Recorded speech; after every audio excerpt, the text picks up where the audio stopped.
And there should also be an attachment that the mouse goes into for the computer, like USB thing.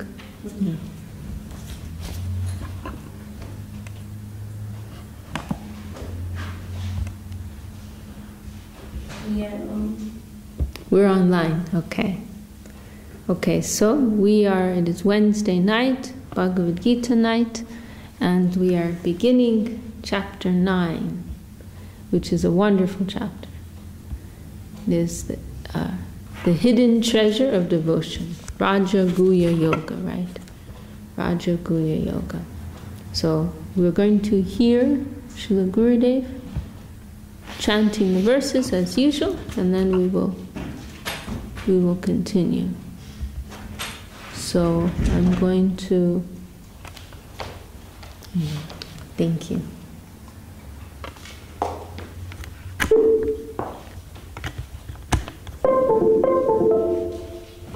Hang on.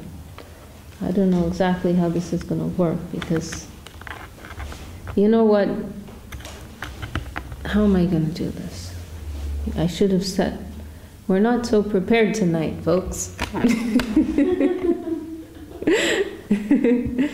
It's going to be an adventure. I should have set this up on another... No, it's okay. So we're going to have...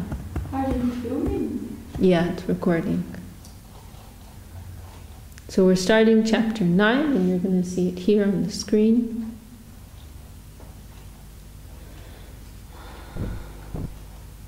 Okay, here we are. Chapter 9, Raja Guhya Yoga, the hidden treasure of devotion. Shri Bhagavan Uvacha. Okay, so this is how we're going to do it. This is going to work. You can read that, right?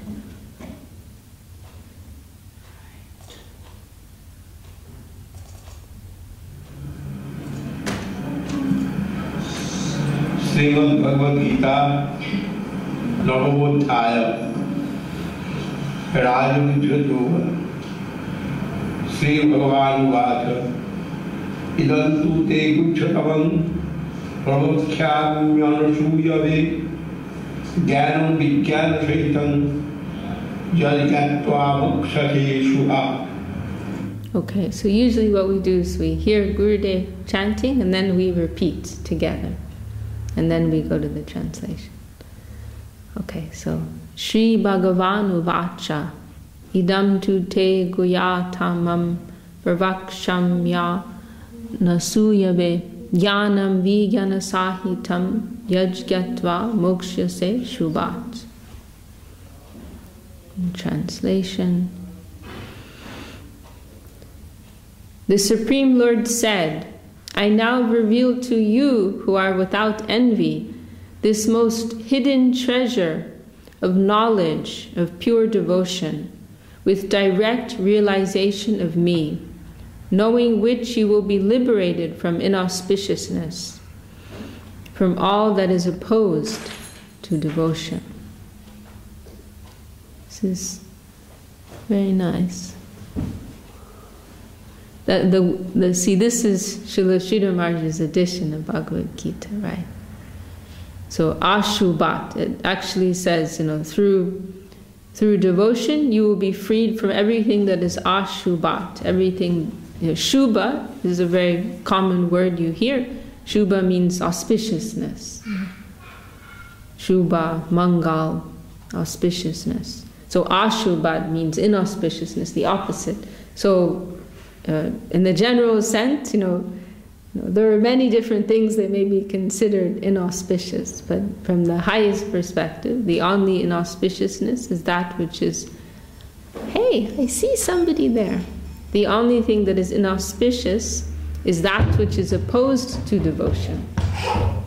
So even things that may apparently be considered, okay,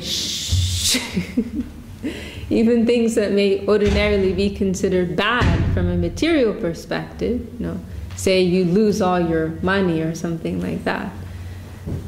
From a devotional perspective, it may be considered something very favorable, something very auspicious. And having all that money may be considered ashubha. It is an obstacle to devotion. It may be. It's different in every case. So everything, those who have appreciation for the ideal of pure devotion, everything will be, the value of anything will be determined according to whether it is favorable to devotion. So here, in our edition of Srimad Bhagavad-gita, Hidden Treasure of the Absolute, what is inauspicious? That which is opposed to devotion, that which is hindering to the cause of Krishna, the cause of surrender, devotion, and so on and so forth. So, and then also another this is very, very significant here, this expression, anusuyave, means without envy. Krishna is telling Arjuna, guyatama means very hidden. So this hidden teaching, this hidden path of devotion. And why is it hidden? Because only, you can say, the postgraduate students, postgraduate practitioners of religion are able to appreciate this. Devotion, means understanding the real meaning of theism is not to elevate one's own self, either materially or spiritually, but to enter into a relationship of love with the Lord, who exists by himself and for himself, and we exist for him, not for ourselves or anything else, anyone or anything else of this mundane plane. So not everybody is ready to come to that highest truth, that this is the real purpose of religion, to awaken, natural, loving relationship with the Lord according to his will, not according to our will. So everything before that, is referred to in Bhagavatam as kaitava dharma. It is cheating religion. It is pandering to the selfish persons. Or more specifically, anasuyave. This also brings us to that second verse of Srimad Bhagavatam. Who can really appreciate devotion? Who has no envy. So Lord Krishna is telling Arjuna here, you can appreciate this. I'm telling you this hidden truth because you're qualified. And why are you qualified? Because you are free from envy. This is the fundamental disease that we all have in this world, whether we're conscious of it or we're not conscious of it, whether it's on a subtle level or a gross level. We want to be in the center. We want to be appreciated above others. We want to have some higher position than others. We want to have some distinction, and we can't tolerate, that God exists for his own cause. We want to think that God exists for our cause, and God exists to supply us, what we think we want and need. And we can't tolerate that others, so we cannot tolerate to give God the position that is really his, and we also cannot tolerate that others will have a higher position than us, or others will be better than us in some way. It's a very insidious disease that we have. We have, when we hear others being praised, we feel uncomfortable. Or we think, what about me? Hey, what about me? I can do that much better. Okay, maybe they did this so nice, but did you see what I did last week? You didn't see that, did you?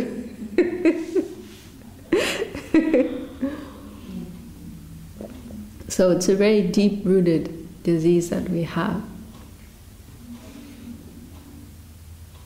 There's one of our devotees was Ram Sundarbu, he quoted one expression that you can tell a human being because they always add a but. Like if you're praising, you'll praise someone, but then you'll say but. yes, they're very good in this and this, but, we can't just be satisfied with the good side, we have to like limit their goodness. Yeah, they're so great and they did this and that, but they also did this and they did that, so you can't really completely, appreciate them, We have to like jump in there. We can't just let that stand on its own, that goodness, that appreciable quality that they have. We have to add the but, So in the culture of devotion, it is the opposite. It's all about a culture of appreciation of others, and primarily the Lord and the Lord's own. This is what kirtan actually means, right? Mahaprabhu's whole movement is about kirtan. His movement is kirtan. What does kirtan mean? Kirtan means to glorify, to praise, to appreciate. To do kirtan means to praise, to glorify another. So you can only enter into the culture of devotion proper when you can enter into the spirit of appreciation for others. Celebrating the qualities of others, celebrating others as being superior to ourselves. Beginning with the Lord and the Lord's divine agents and extensions and so on. So we see, whereas we have this, the mundane tendency is to want to limit, right? Srila Sridhar Maharaj has told, this is one meaning of the word maya, to measure. He used this word mriyate, means a measurement, means like you want to limit, you want to put a limit on things. You want to quantify and measure and count things, that's like a finite, very tiny mentality. But the Vaikuntha means without measurement, without limitation. There's no limit. There's no measurement. So with the Vaikuntha vision, one is seeing things in such a broad way. They're seeing infinite possibility, infinite scope in everyone and everything, in every situation, circumstance.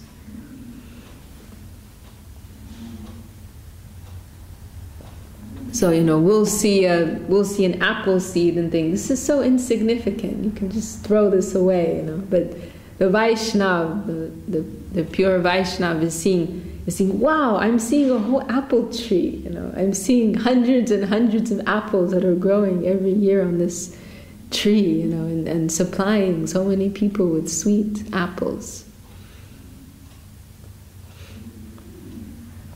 And so, we saw in the example of our Gurudev, he was seeing potential that we couldn't see, He was, and sometimes it could even seem like ridiculous or just impossible. Like, how can he say that? Like, I don't see that, what he's saying, How is this possible? Like, I cannot understand, And he, Gurudev said, my fault is that I believe in everyone, And, and he also mentioned once, sometimes I'm getting a bad result because of that. Sometimes I get a bad result because I believe in people too much. But he said, but mostly I'm getting a good result, And we saw that and we experienced that ourselves, because he believed, nobody else would believe in us, But he believed in us, he saw something there, some unique potential. And he magnified that, highlighted that, and nourished that, and drew that out. And we've seen so many cases, persons you couldn't have imagined, could, become anything worthwhile. They became something worthwhile because of his belief, because he saw something, some like microscopic thing that nobody else could see, But really, sometimes it could just be inconceivable. How can he see that? Goswami Maharaj, he said that once he approached Gurudev about this, because Gurudev, he was staying at the mat one time, and Srila Gurudev was praising him so much, you know. Like there was one letter he wrote after he published, I don't remember which book it was, but you know, Goswami Maharaj published these books of Srila Sridhar Maharaj. But Gurudev made some comment like, I've been trying to serve Guru Maharaj for the last 30 years, but you've surpassed me, you know. And there was a deity of Mahaprabhu that I believe Srila Sridhar Maharaj wanted to send to Hapanya. Or that was the plan, and Srila Sridhar Maharaj was happy with that. But Goswami Maharaj was attracted to that deity, and he requested, he could have. And Srila Sridhar Maharaj said, no, let's go into Hapanya. But Gurudev, he like pushed for that, and he said, Goswami Maharaj has given me 3 deities, in these books, Shri Guru in His Grace, Search for Shri Krishna, Shri Guru in His Grace, Golden Volcano of Divine Love. He's given me 3 deities. We can give him 1 deity. He had that kind of extraordinary appreciation. But Goswami Maharaj said he brought this up to Gurudev once, like when I come here and others come here, we experience that you praise us so much, and it just feels like too much, please, it's don't do that, it's not necessary, it's too much, like almost as if it's something done like as a matter of policy, or like like you have some way of dealing with people, right? You try to encourage them or something like that. But Gurudev explained it wasn't like that. It was coming from his heart. Like really, he felt like that. And he said, actually, we have to do this. If we see that someone else has already received the grace of Mahaprabhu, and we also want to receive the grace of Mahaprabhu, then we have to appreciate that person. Then if Mahaprabhu sees we are appreciating someone who he's already blessed, then he will be attracted to give us some blessing also. And so, vice versa also, right? If someone has received some grace and we're envious of them, we're going to be the losers of that. So, our disease is stunted vision, limited vision. And sadly, it's something we see again and again, and also in ourselves, and it's something that can seriously set us back as in communities and the mission as a whole. Not really appreciating, where someone is and what wealth they have. It's a serious handicap, very, very serious handicap to have, to see with this limited, pinhole vision. So we always have to play on the safe side, try to think that people are more than they are. Then you're safe,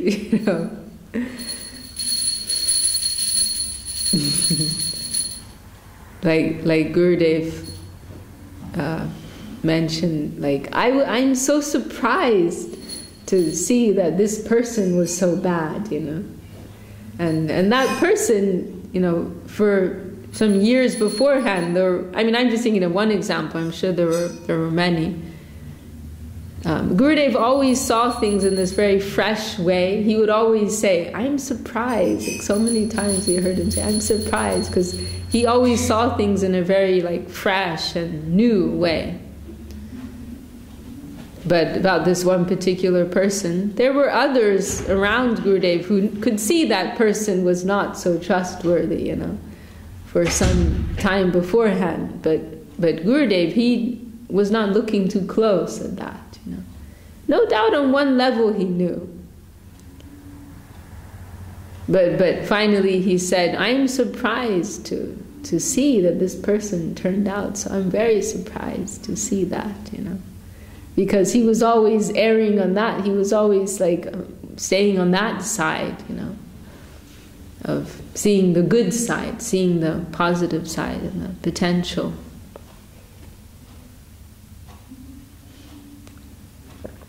So this is really like a measure of how much we are advancing, how much our appreciation for the devotees is increasing.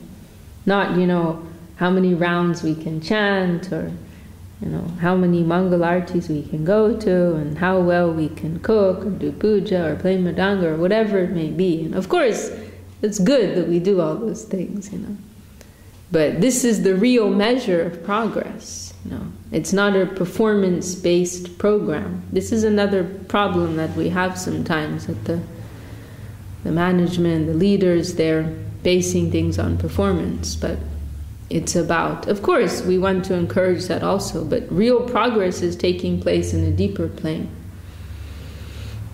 And this is really, one of the most fundamental qualifiers as to what is the progress of our devotion. How much our appreciation for the devotees for others is increasing, developing.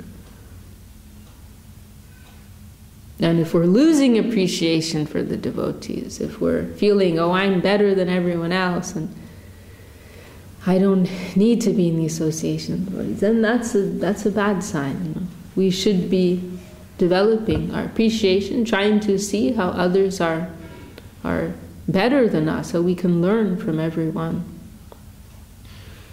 There's one recording of Srila Sridhar Maharaj I like to quote a lot, where there's some discussion. There's one devotee there asking many questions, as they're always doing.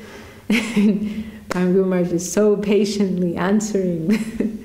But anyway, there's a discussion about Guru Tattva going on. And then finally this devotee asks Srila Sridhar Maharaj to kind of sum up everything he heard and to confirm he understood properly.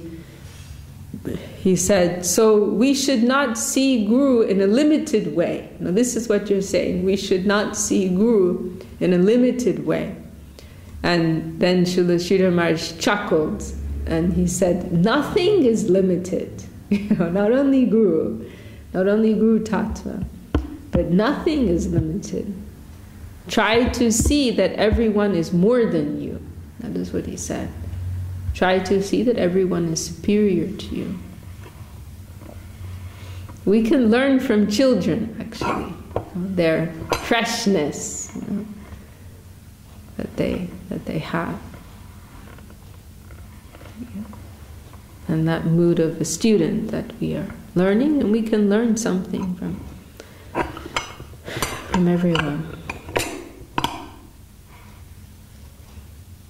So this is a very significant points are made here in this first verse of chapter 9. Okay, so we'll go to verse number 2. Rajavidya Rajamuchyam Pavitram Idamuktavam Pratakhyavavam Dharmyam Susukham Kartumapayam. Okay, so we chant together. Rajavidya Rajaguyam Pavitram Idam Uttamam Pratyakshavagam Dharmyam Susukham Kartamavyayam. Here.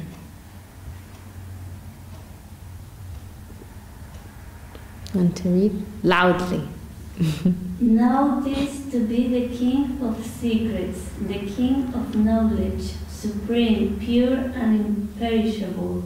It is known by direct realization, by one eager to serve me. It is the perfection of religion and very easy to practice. Very nice. This is a very peculiar thing about bhakti. Very peculiar characteristic. that it is the highest path, it is the highest truth, the highest teaching. It is a hidden thing, in one way. It is a secret thing. But at the same time, it is the most easy. and it is known by direct realization simply through the desire to serve. Not that in other words, not that you have to perform so many rigorous practices, of the body or the mind, mental austerity and physical austerity and, artificially renouncing so many things. Not that you have to stand on the big toe of your right foot while you're standing in a circle of fire in the middle of the midday sun in May in Calcutta. But simply, from the heart, you approach the Lord with some desire to serve Him. So it is a very peculiar thing. Simultaneously, it is the highest, and it is the most simple, the most accessible.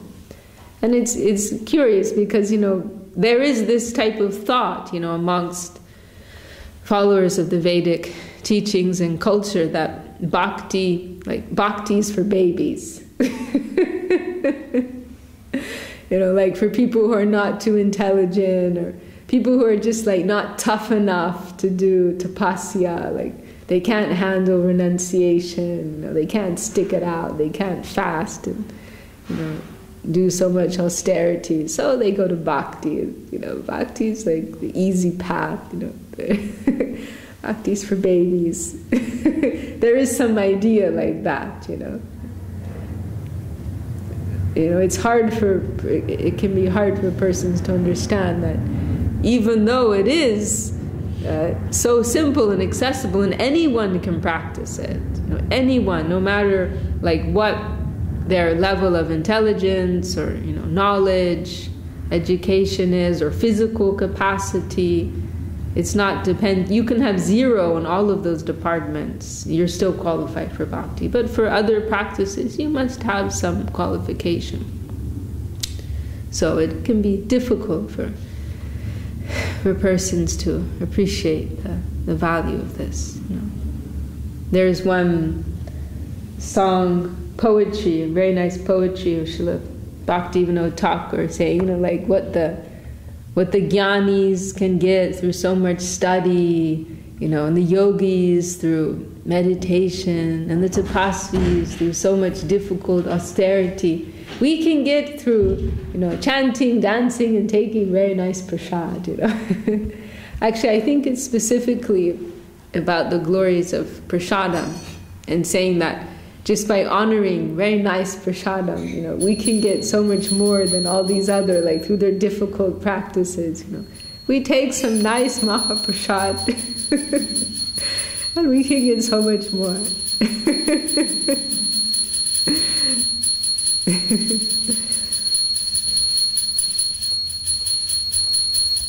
Okay, so we're on verse number 3.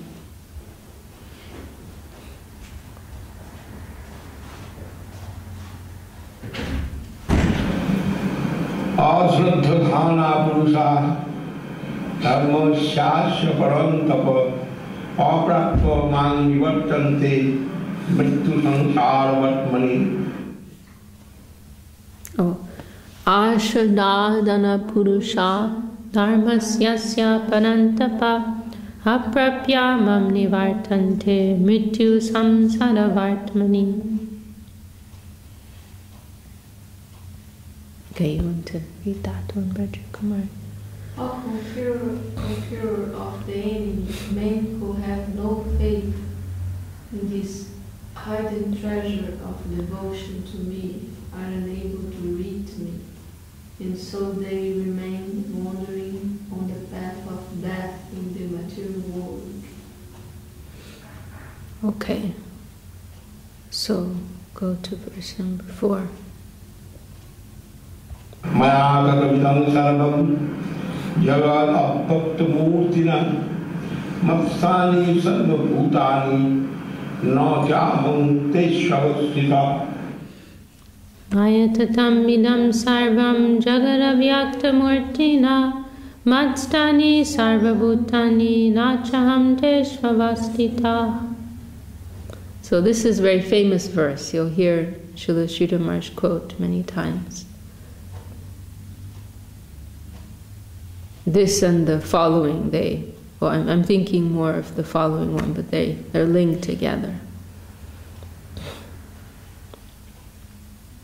This entire universe is pervaded by me in my unmanifest form, and all beings are situated in me, yet I am not in them. I'm going to go to the next one. Nagamastani bhutani paisame yogameshwaram Bhutabhin naja bhutastu mamatma bhuta bhavana. Nachamatstani bhutani pashyame yogamaishwaram bhuta birnacha bhutasto mamatma bhuta bhavanaha. So, you see in the previous verse he says, Matstani sarva bhutani. Everything is situated within me. And then in the very next verse he says, Nacha matstani bhutani. Actually, no one is situated within me. Pasya me yogam aishwaram. Just see this wonderful power of mine. So we can hear this. Okay. Again, they are not in me.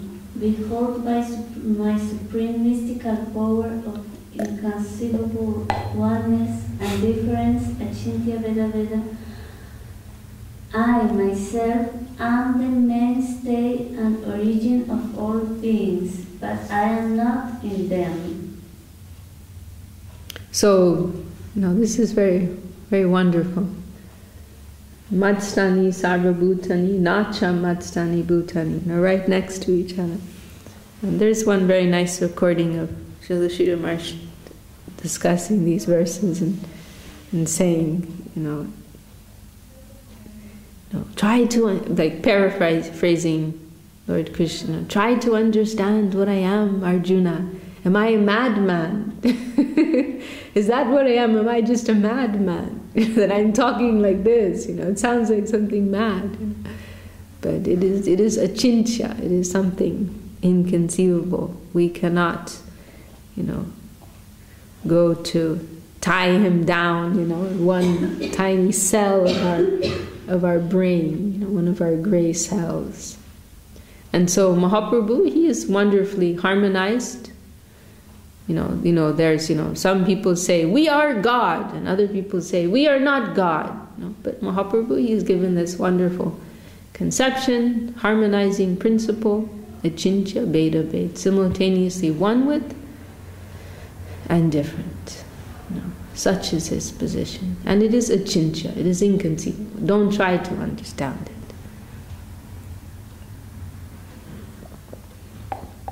it. In loving search for the lost servant, Srila Sridhar Maharaj tells of how he found one discrepancy in the writings of, some contradiction in the writings of Srila Rupa Goswami and Sanatana Goswami, that Srila Rupa Goswami concluded Krishna Leela in one way, Sanatana Goswami concluded in another way. I'm trying to remember how exactly. I think it was that Srila Rupa Goswami, he shows how Krishna goes from Vrindavan to Dwarka and shows the parallels between Dwarka and Vrindavan. But Sanatana Goswami, he concludes Krishna Leela in Mathura. Krishna leaves Vrindavan to Mathura and concludes there. And so Srila Sridhar Maharaj approached Srila Saraswati Thakur, how can we harmonize this? And Srila Saraswati Thakur simply told him, it is achintya, it is inconceivable. Don't try to make, you know, everything like a prisoner in the cage of your intellect. You know? He is beyond whatever you can conceive with your limited powers of comprehension. And Param Guru Maharaj has also mentioned this word adhokshaja. I really need to find, you know, Gurudev, he explains the Sanskrit, you know, the words that this word adhokshaja comes from. He like broke it down. A very nice Sanskrit explanation. As how does it go? That which like knocks down your senses, something like that, something that subdues your senses. You know, in other words, it is beyond the perception of your senses. It is that which is, you know, adhokshaja, that which is divine, which is coming from above. It is beyond the purview of your senses. You cannot, you know, have any comprehension, perception of that with your tiny senses.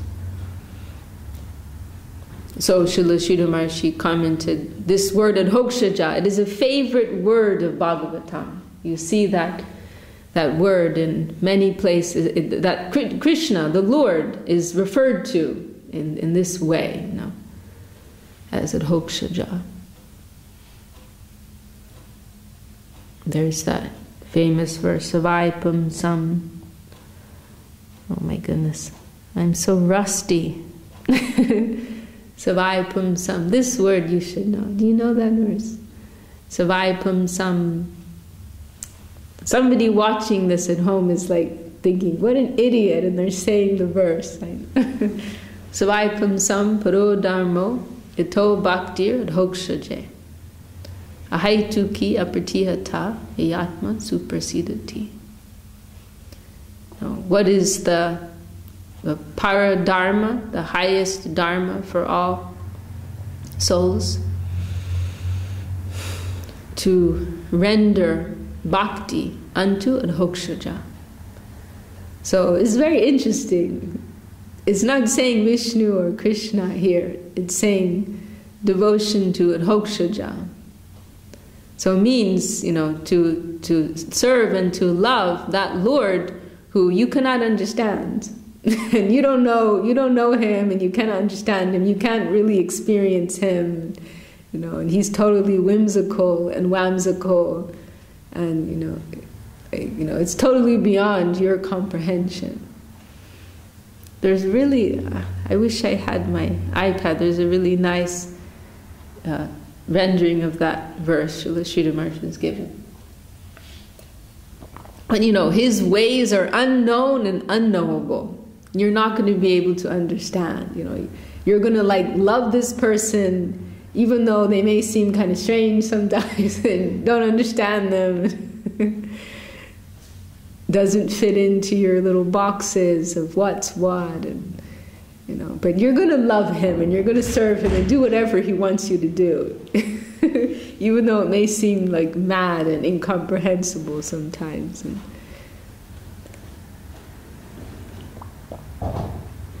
it's going to be on his terms. You are approaching him, you know, he who is for himself, by himself, and exists in a plane that is beyond your understanding.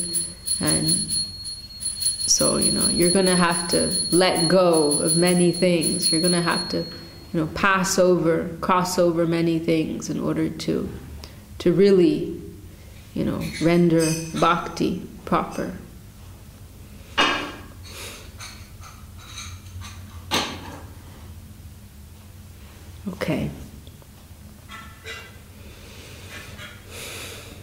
Okay, so we will go to verse number 6, right?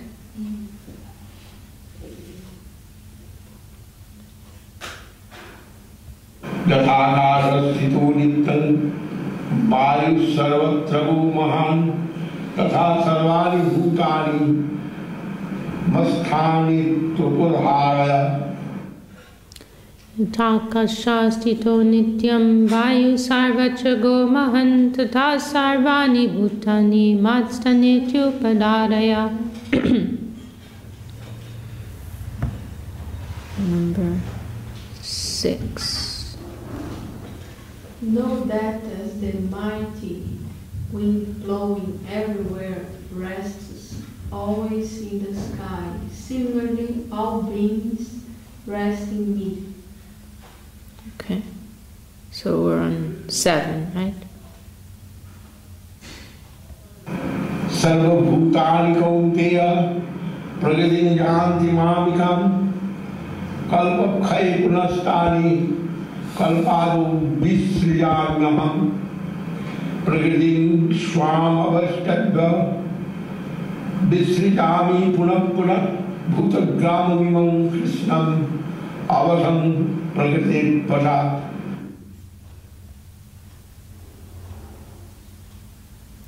Wait. And I played 2 verses, right? Yeah. Okay. So we may as well read 2 verses.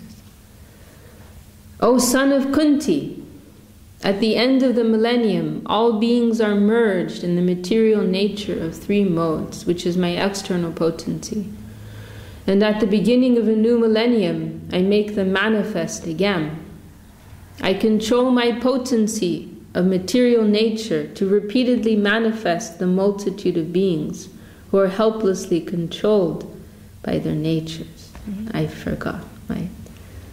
My brain's really not working. Okay, so we'll chant the verse. We're doing things in a different order here, just to shake things up. Sarva bhutani kunteya prakritim yanti mamikam kalpachaye punastani kalpado vishajamyaham prakritim samavastyavya vishajami puna puna bhuttagrama mimam kritsnam avasham prakrite vashat. So verse number 9.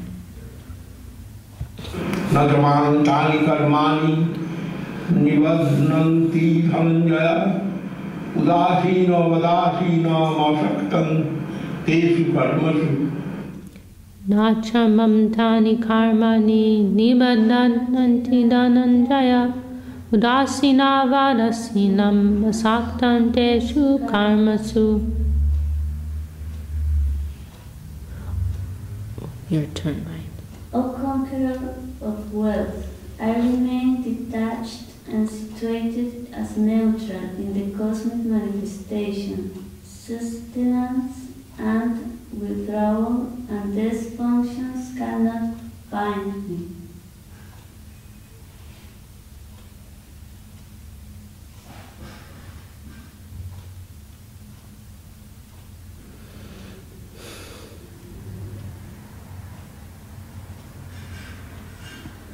Okay, well, let's read one more, then we can, 10 verses is good. We'll hear one more verse. This is a very famous verse, quoted many times by Srila Gurudev and Param Guru Maharaj. Maya khena prakriti shuyate sacharacharam hetunani to kunteya jagadli parivartate. Maya dyakena prakriti suyate sacharachanam hetunanena kunteya jagadvi parivartate. O Kaunteya, ordained by me, my illusory potency produces this universe of moving and stationary beings. Does it manifest over and over again? So this is a helpful verse for preaching and significant in that it's it's highlighting here that Maya is not independent, but on my order, Maya Dyakena, on my order, to Maya, then she. Here Maya is me. Prakriti is referring to Maya. So upon my order, then Prakriti, the material energy, Maya Devi, she is, producing, working this whole material plane. So she is not independent. Okay. And then in this next verse, ordinary persons, they see me, the common people, they see me as an ordinary person. The ignorant people, they see me like that. They don't, because I'm appearing in this, deceptive way, as a human-like figure. They don't understand my supreme position. Okay, so we can stop there for tonight. Very nice to go through this. And this chapter is so nice. There's so many beautiful verses here. Mahatmanastu mamparta daivam prakritim ashita satatam kirtayanto mam. These are very famous verses. And the verse that I like very much here, this is one of my favorite verses in Bhagavad-gita. Ananyas chintayanto mam ye jana paripasate tesham nityabhiyuktanam yoga kemam aham yaham. I personally bear the responsibility of acquiring and protecting the necessities of my fully dependent devotees who are always absorbed in thought of me and who worship me in every way. I will take care of them. If somebody approaches me exclusively, I will take care of them. Don't worry. Never fear. This is also what is expressed in Sarva Dharmam Prityaja. Okay, we'll stop there. Any comments or questions from anyone? Stop. Okay, so we're finishing on verse number 10. Jai Srimad Bhagavad-gita ki Jai, Srila Gurudev ki Jai. Want to sing the Haraya?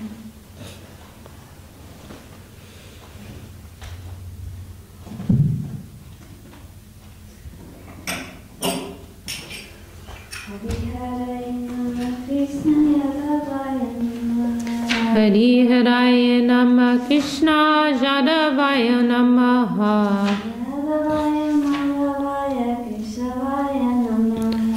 Yadavaya Madhavaya Keshavaya Namaha Gopal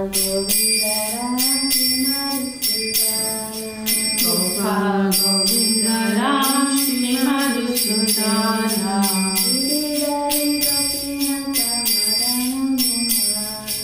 Giridhari Gopinata Madana Mohana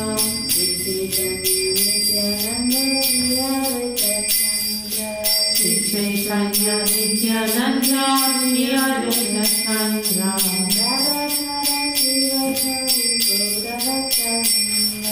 Chandra Radha Nivasadi Gaur Bhakta Vrinda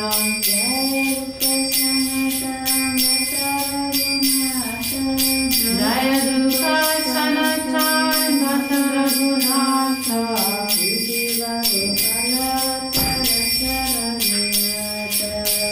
Jiva Gopala Bhattya Dasa Raghunatha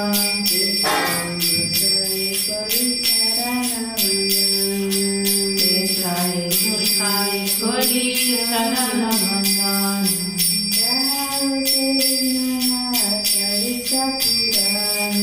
Jaha Vaise Vidana Savitra Purana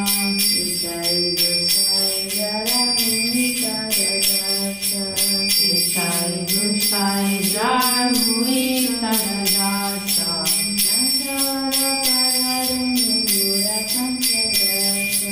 Sansavada Pada Denu Ora Pranchagrasa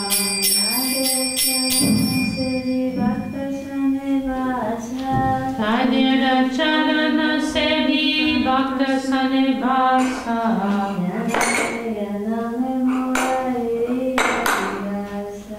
Janame Janame Mura Hare